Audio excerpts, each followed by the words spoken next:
জরিমানা টাকা তো তোর ছেড়ে দিব, আদারওয়াইজ থানায় নিয়ে যাবো। কি করবা হ্যাঁ তিন লেগে মাপ, তুই তালাও পেলেন মাপ কিসের আবার? জরিমানা দেওয়ার মধ্যে অ্যাবিলিটি আছে তোমার কাছে, পয়সা আছে?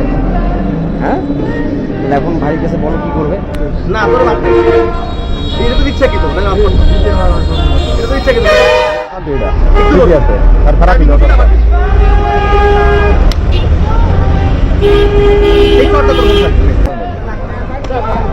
ভাই থাক, আর মারেন না, থাক ভাই যান।